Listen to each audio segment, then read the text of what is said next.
Hello viewers, আশা করি ভালো আছো। প্রতিবার আপনার সামনে নতুন আরেকটি ভিডিও নিয়ে চলে আসলাম। আজ আলোচনা করব যে কিছুদিন আগে কিন্তু একটা আপডেট প্রকাশিত হয়েছিল, যে বোর্ডে কিন্তু আপডেট প্রকাশিত হয়েছে। এখানে দেখতে পাচ্ছেন যে 24/9/2024 একটা আপডেট প্রকাশিত হয়েছে যে এইচএসসি পরীক্ষা 2024 অব্যাহত ফি ফেরত প্রদান সংক্রান্ত বিজ্ঞপ্তি। বোর্ডে কিন্তু একটা আপডেট প্রকাশিত হয়েছিল যে আপনারা যেগুলো পরীক্ষা হয় নাই যেগুলো পরীক্ষা হয় নাই এগুলো যে টাকাটা আপনারা রেজিস্ট্রেশনের সময় দিয়েছেন, আপনারা রেজিস্ট্রেশনের সময় কিন্তু সব টাকাই দিয়েছিলেন, যে সব পরীক্ষার টাকা কিন্তু আপনারা দিয়েছিলেন।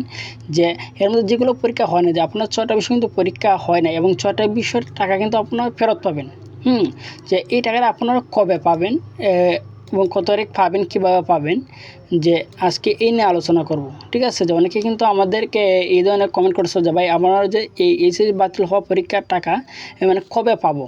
ঠিক আছে, যে তাদের জন্য আজকে ভিডিওটা নিয়ে এসেছি। যে আপনার যদি কোনো কমেন্ট থাকে যে কোনো ভিডিও আঁকায় নিয়ে আসলে ভালো হবে, তো অবশ্যই কমেন্ট করে জানাবেন। আমি সর্বোচ্চ চেষ্টা করবো যে আপনার কমেন্ট অনুসারে ভিডিও নিয়ে আসার জন্য। ঠিক আছে, তাদের ভিডিওটি সম্পূর্ণ দেখবেন, কোনো স্কিপ করবেন না।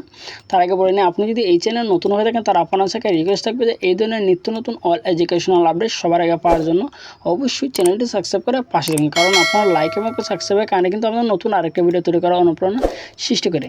যে এইচএসসি 2024 বাতিল 6টা বিষয়ে টাকা কবে দেবে, এই নিয়ে কিন্তু সবার কিন্তু একটা প্রশ্ন। ঠিক আছে, যে বোর্ডে যে আপডেটটা প্রকাশিত হয়েছিল যে এইচএসসি 2024 স্থগিত পরীক্ষা গত 20/8/2024 তারিখে বাতিল ঘোষণা করা হয়।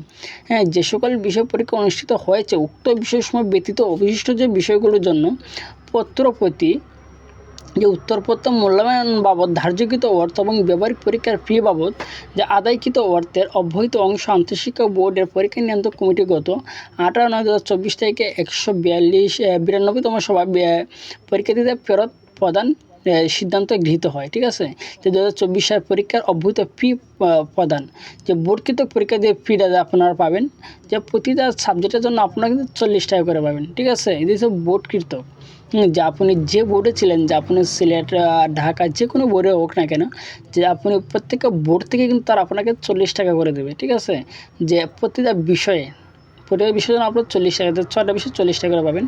এবং আপনি যে বোর্ড আর কেন্দ্রের মধ্যে কিন্তু পার্থক্য আছে। ঠিক আছে, যে বোর্ড তো আছে আপনি যে কোনো একটা বোর্ডের আন্ডার আছেন, যে 8টা বোর্ড, কিন্তু কেন্দ্র তো অনেক, যে একটা বোর্ডের কিন্তু অনেক কেন্দ্র থাকে, যে আপনি যে কেন্দ্র পরীক্ষা দিয়েছেন। ঠিক আছে, এই কেন্দ্র থেকে তারা কেন্দ্রের একটা ফি নেয়। ঠিক আছে, বোর্ডে তো আলাদা একটা ফি নেয়, তারপরে কেন্দ্রে কিন্তু একটা ফি নিছে। যে আপনারা যখন এইচএসসি যখন রেজিস্ট্রেশনটা করছিলেন, ঠিক আছে, তারা কেন্দ্রে একটা ফি নিয়েছিল। সেই কেন্দ্র থেকে কিন্তু আপনারা 45 টাকা করে পাবেন। ঠিক আছে, 45 টাকা, এবং বোর্ড থেকে এসে আপনার 40 টাকা, মোট কিন্তু 85 টাকা। এবং আপনার সাবজেক্ট কিন্তু আপনাদের 6টা। ঠিক আছে, এই 6টা সাবজেক্টে যদি 50 টাকা করে পান তাহলে কিন্তু 510 টাকা হয়। ঠিক আছে, 510 টাকা আপনারা কবে পাবেন, এই নিয়ে কিন্তু আপডেটটা। ঠিক আছে, এখন তারা যে আপডেটে তারা বলে দিয়েছে যে আপনার টাকাটা কীভাবে পাবেন, তাই কিন্তু উল্লেখ করে দিয়েছিল যে শিক্ষা প্রতিষ্ঠান কৃতক সংশ্লিষ্ট কেন্দ্রকে প্রদান, অর্থাৎ শিক্ষা প্রতিষ্ঠানের কেন্দ্র ফি বাবদ আদায়কৃত 10% খরচ করে অবশিষ্ট অর্থ সংশ্লিষ্ট প্রদান করাবে। এবং যে টাকাটা আপনারা কীভাবে পাবেন, ঠিক আছে, টাকাটা পাবেন কিন্তু যে আপনারা এখানে আর তারা উল্লেখ করে দিয়েছে যে বোর্ডকৃত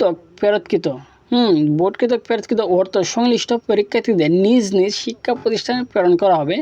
পরীক্ষার্থীদের নিজ নিজ শিক্ষা প্রতিষ্ঠান হতে বোর্ড প্রদান অব্যাহত গ্রহণ করা হবে। তারা কিন্তু এখানে উল্লেখ করে দিয়েছে যে আপনাদের যে টাকাটা আপনারা কীভাবে পাবেন।